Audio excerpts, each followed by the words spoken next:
one article we did was entitled Sinners Among Saints, and it dealt with the early Congregational church here in Aurora.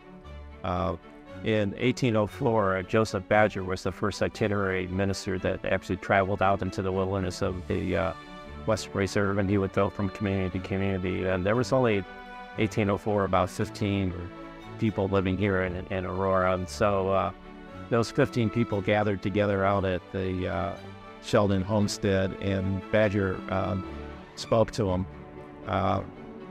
In his diary, he comments, spoke to 15 people in Aurora, most of them as dumb as the woods in which they lived in.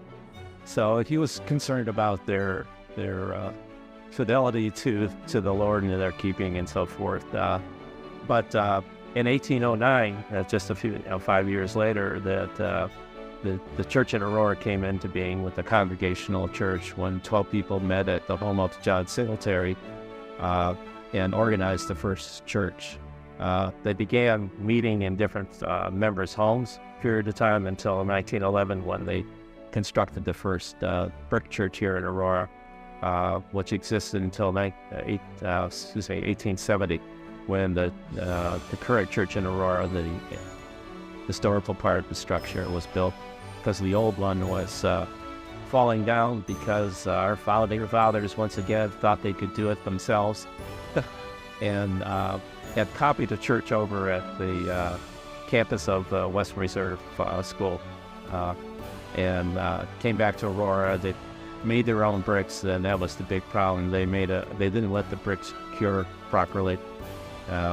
And by 1870, you could sit in the brick church in Aurora, and actually look through the cracks in the walls, and they deemed it, they actually had a balcony that went around it, and they deemed it to be unsafe, and then tore the church down and replaced it with a wooden church structure.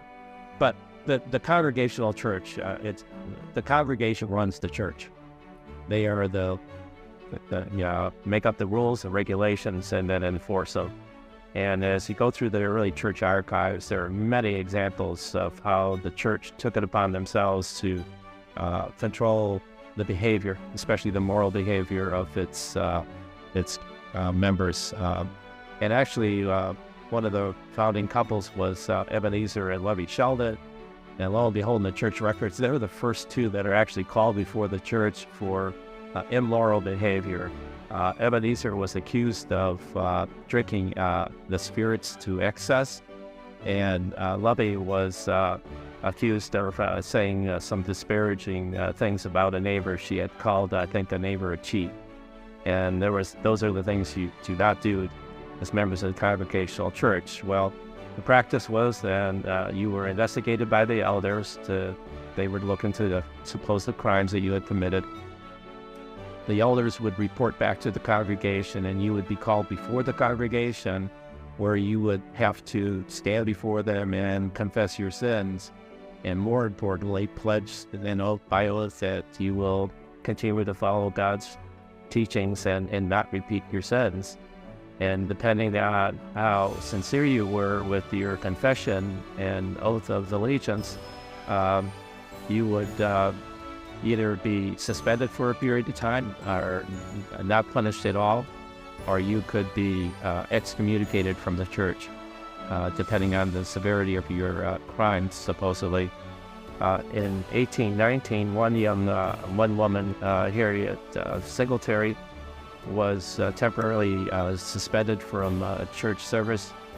She had been accused of, she refused to have her child baptized, and then also accused of failing to follow some other tenets of the church.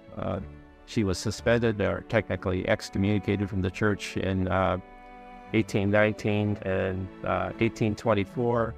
She comes back to the congregation and is asking for being able to be readmitted into the church.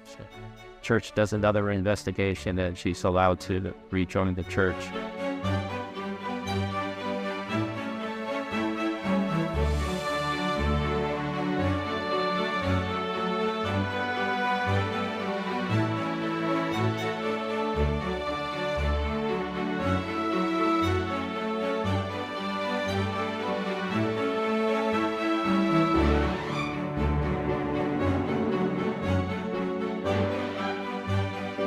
in 1830, Enos Bissell, and a lot of these names are pretty famous names in Aurora.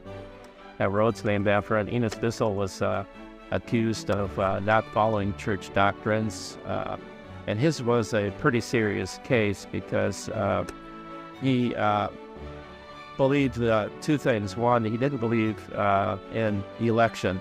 And the Congregational and the Presbyterian thought back then, by election you were either going to be a positive contribution to community or you weren't.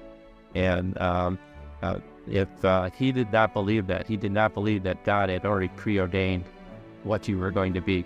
That, depending on how you lived your life, you could actually make yourself into something else. And he didn't believe in eternal damnation, which was another big tenet of the church at that time. So for those two reasons, he was excommunicated from the church and not allowed ever to return again. Also going back to 1811, the church had another major concern.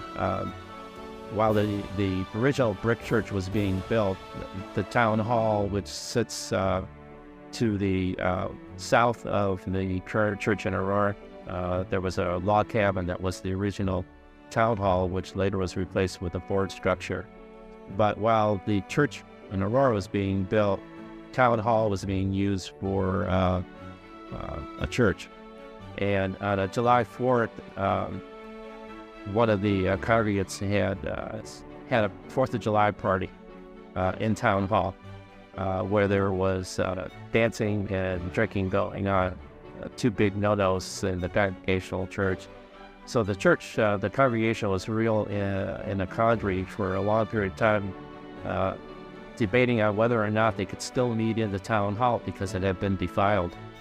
And after a lengthy discussion that went back and forth, it was determined that a place can't be defiled. It's the people who are the sinners. And so the people who had participated in it were the sinners, and that the log cabin had not been defiled, and so they could continue to go on and have their congregational meetings there. So I guess if they had made another choice, there wouldn't have been anywhere else for them to go, except back into people's homes. But by that time, the congregation had grown. So the church in Aurora, the Congregational church, administered to the moral behavior of the citizens in Aurora at that time.